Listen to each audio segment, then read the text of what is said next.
ಭಾಗ್ಯಗೆ challenge ಮಾಡಿರೋ ಆದಿ luxury life ಬಿಟ್ಟು ಈಗ ಮಿಡಲ್ ಕ್ಲಾಸ್ ಜೀವನ ಶುರು ಮಾಡಿದ್ದಾನೆ. ದಿನಕ್ಕೆ ಲೆಕ್ಕವಿಲ್ಲದಷ್ಟು ಖರ್ಚು ಮಾಡ್ತಿದ್ದ ಆತ ಈಗ ₹1 ಖರ್ಚು ಮಾಡಬೇಕಂದ್ರೂ 10 ಸಲ ಯೋಚನೆ ಮಾಡುವಂತಾಗಿದೆ. ಮಿಡಲ್ ಕ್ಲಾಸ್ ಜೀವನಕ್ಕೆ ಆದೀಶ್ವರ್ ಹೊಂದಿಕೊಳ್ತಾ ಇದ್ದಾನೆ. ಆದ್ರೀಗ ಆದಿಗೆ ಕಂಕಣ ಭಾಗ್ಯ ಕೂಡಿ ಬಂತ ಅನ್ನೋ ಅನುಮಾನ ವೀಕ್ಷಕರನ್ನ ಕಾಡ್ತಿದೆ. ಆದಿಗೆ ಮದುವೆ ಪ್ರಪೋಸಲ್ಸ್ ಬಂದಿದೆ. ಕುಸುಮ ಆದೀಶ್ವರ್ ಮುಂದೆ ಹೊಸ ಬೇಡಿಕೆ ಇಟ್ಟಿದ್ದಾಳೆ. ಇದೀಗ ಭಾಗ್ಯ ಜೊತೆ ಆದೀಶ್ವರ್ ಮದುವೆ ನಡೆಯುತ್ತಾ ಅನ್ನೋ ಕ್ಯೂರಿಯಾಸಿಟಿ ಮೂಡಿದೆ. ಹಾಗಾದ್ರೆ ಕುಸುಮ ಡಿಮ್ಯಾಂಡ್ಗೆ ಆದೀಶ್ವರ್ ಗ್ರೀನ್ ಸಿಗ್ನಲ್ ಕೊಡ್ತಾನಾ? ಆದಿ ಭಾಗ್ಯ ಒಂದಾಗ್ತಾರಾ ಅನ್ನೋದನ್ನ ಹೇಳ್ತೀವಿ. ನೀವು ಸುದ್ದಿ ಅನ್ನದ ಸಬ್ಸ್ಕ್ರೈಬರ್ ಆಗೋದಕ್ಕೆ ಮರಿಬೇಡಿ.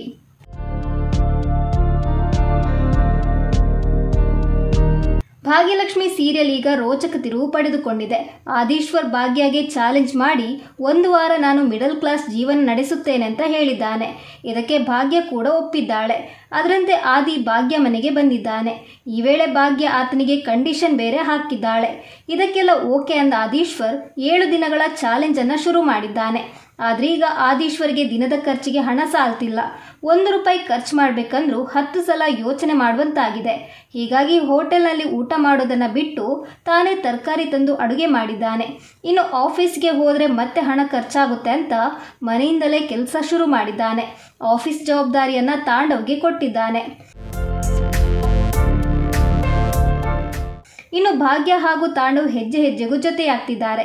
ತರಕಾರಿ ತರಲು ಕೂಡ ಒಟ್ಟಿಗೆ ಹೋಗಿದ್ದಾರೆ. ಆದಿಗೆ ತರಕಾರಿ ತೆಗೆದುಕೊಳ್ಳಲು ಭಾಗ್ಯ ಸಹಾಯ ಮಾಡಿದ್ದಾಳೆ. ಬಳಿಕ ಒಟ್ಟಿಗೆ ಮನೆಗೆ ಹೋಗಿದ್ದಾರೆ. ನಂತರ ಆದಿ ಅಡುಗೆ ಮಾಡಲು ಶುರು ಮಾಡಿದ್ದಾನೆ.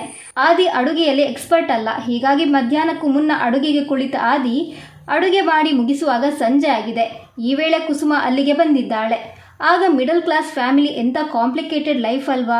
ತರಕಾರಿ ತರಬೇಕು, ಅಡುಗೆ ಮಾಡಬೇಕು, ಎಲ್ಲ ಕೆಲಸ ಮಾಡಬೇಕು. ಇದೆಲ್ಲ ಹೇಗೆ ನಿಭಾಯಿಸ್ತಾರೋ ಅಂತ ಹೇಳಿದ್ದಾನೆ ಆದೀಶ್ವರ್.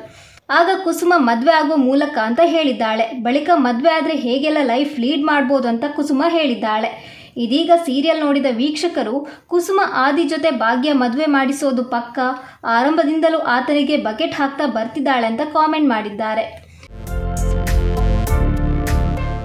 ಇನ್ನು ಇವೆಲ್ಲದರ ಮಧ್ಯೆ ಆದಿ ತಾಂಡವ್ಗೆ ಆಫೀಸ್ನಲ್ಲಿ ಮೀಟಿಂಗ್ ಅಟೆಂಡ್ ಆಗಬೇಕು, ಪ್ರಾಜೆಕ್ಟ್ ಬಗ್ಗೆ ಪ್ರೆಸೆಂಟೇಷನ್ ಮಾಡುವಂತೆ ಹೇಳಿದ್ದ. ಅದರಂತೆ ಬಂದ ಕ್ಲೈಂಟ್ ಜೊತೆ ತಾಂಡವ್ ಪ್ರೆಸೆಂಟೇಷನ್ ಮಾಡಲು ಶುರು ಮಾಡಿದ್ದಾನೆ. ಆದರೆ ಇಲ್ಲಿ ತಾಂಡವ್ಗೆ ಆದೀಶ್ವರ್ ಇಲ್ಲದೆ ಗಲಿಬಿಲಿ ಆಗಿದೆ. ಕೆಲವೊಂದನ್ನು ಎಕ್ಸ್ಪ್ಲೈನ್ ಮಾಡಲು ಸಾಧ್ಯವಾಗಿಲ್ಲ. ಇದರಿಂದ ಬಂದ ಕ್ಲೈಂಟ್ಗಳು ಕೋಪಗೊಂಡಿದ್ದಾರೆ. ಇವತ್ತಿನ ಮೀಟಿಂಗ್ ವೇಸ್ಟ್ ಆಯಿತು, ನೆಕ್ಸ್ಟ್ ಪ್ರೆಸೆಂಟೇಷನ್ ಮಾಡುವಾಗ ಸರಿಯಾಗಿ ಪ್ರಿಪೇರ್ ಆಗಿ ಬನ್ನಿ ಅಂತ ಕ್ಲೈಂಟ್ಗಳು ತಾಂಡವ್ನ ಮುಖಕ್ಕೆ ಹೊಡೆದಂತೆ ಹೇಳಿದ್ದಾರೆ. ಇದೀಗ ಆದೀಶ್ವರ್ ಕೂಡ ತಾಂಡವ್ ಮೇಲೆ ಕೋಪ ಮಾಡಿಕೊಳ್ಳೋ ಸಾಧ್ಯತೆ ಇದೆ. ಒಟ್ಟಿನಲ್ಲಿ ಮುಂಬರುವ ಎಪಿಸೋಡ್ಗಳು ಸಾಕಷ್ಟು ಟ್ವಿಸ್ಟ್ ಆ್ಯಂಡ್ ಟರ್ನ್ ಇಂದ ಕೂಡಿದೆ. ನಮಸ್ಕಾರ.